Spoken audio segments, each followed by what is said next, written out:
السلام علیکم and welcome to بید کیوڑا کوہستان نمک کا تاریخی پس منظر۔ کیوڑا میں نمک کی دریافت 320 قبل از مسیح میں اس وقت ہوئی جب دریائے جہلم کے کنارے سکندر اعظم اور راجہ پورس کے مابین جنگ لڑی گئی۔ سکندر اعظم کے فوجیوں کے گھوڑے اس علاقے میں چرنے کے دوران پتھروں کو چاٹتے پائے گئے، جس سے یہاں نمک کی موجودگی کا انکشاف ہوا تھا۔ اس وقت سے یہاں سے نمک نکالا جا رہا ہے۔ یہ دنیا میں نمک کا ایک اہم ترین ذخیرہ ہے۔ کوہستان نمک کا سلسلہ دریائے جہلم کے قریب بیگو والا سے شروع ہو کر دریائے سندھ کالا باغ میں ختم ہوتا ہے۔ اس کی لمبائی 300 کلومیٹر اور چوڑائی 8 سے 30 کلومیٹر اور اونچائی 2200 فٹ ہے۔ کیوڑا کو ارضیاتی عجائب گھر بھی قرار دیا جاتا ہے، کیونکہ یہاں کروڑوں سال پرانے پری کیمبرین عہد سے موجودہ دور کے ہجری آثار موجود ہیں۔ 1849 میں انگریز انتظامیہ نے نمک کی نکاسی کا کام سائنسی بنیادوں پر شروع کیا۔ 1872 میں ایک معروف انگریز مائننگ انجینئر ڈاکٹر وارتھ نے نمک کے ذخائر براہ راست رسائی کے لیے بڑی کان کی کھدائی کرائی، جو تاحال فعال ہے۔ اس وقت کیوڑا کی کانوں میں 17 منزلوں سے نمک نکالا جا رہا ہے۔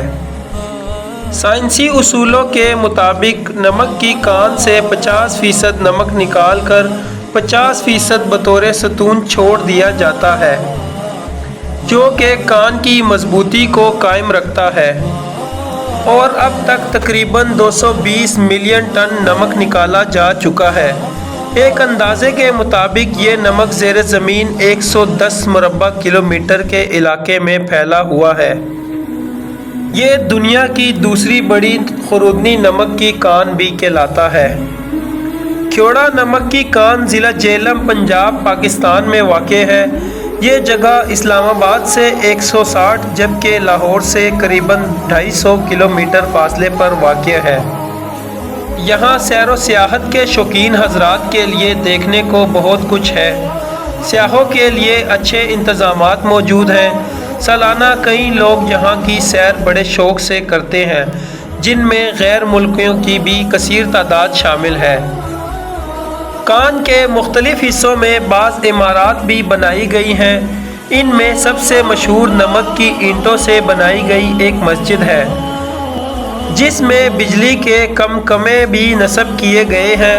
کان میں پانی کی نکاسی کے لیے پرنالوں کا ایک نظام بھی موجود ہے۔ پہاڑ سے رسنے والے پانی اور بارش کے پانی کے جمع ہونے سے نمکین پانی کے بعض تالاب بھی ہیں، جن پر نمک ہی کے بنے ہوئے پل بنائے گئے ہیں۔ کیوڑا نمک کی کان کو بعض لوگ دمہ کے مرض میں مفید جانتے ہیں، چنانچہ یہاں ایک تجرباتی مکتب قائم کیا گیا ہے، جس میں دمہ کے مریضوں کا علاج کیا جاتا ہے۔ پاکستان کے علاوہ بیرون ملک مریض بھی یہاں آتے ہیں۔ کیوڑا نمک کی کان میں نمک کی اینٹوں سے بہت ہی دلکش مینار پاکستان بھی بنایا گیا ہے، جس کی تعمیر کو تقریباً 12 سال لگے تھے۔ اس کان میں روشنیوں کو اس طرح استعمال کیا گیا ہے کہ غار میں موجود نمک کے کرسٹلز ایک طلسماتی دنیا کا پس منظر پیش کرتے ہیں۔ ہم امید کرتے ہیں کہ ہماری آج کی ویڈیو آپ کے لیے معلوماتی رہی ہوگی۔ مزید ایسی ہی انفارمیٹیو ویڈیوز دیکھنے کے لیے چینل کو لائک اینڈ سبسکرائب کے بٹن کو ہٹ کر دیں، تاکہ ہر آنے والی نئی ویڈیو کی بروقت نوٹیفیکیشن آپ کو ملتی رہے۔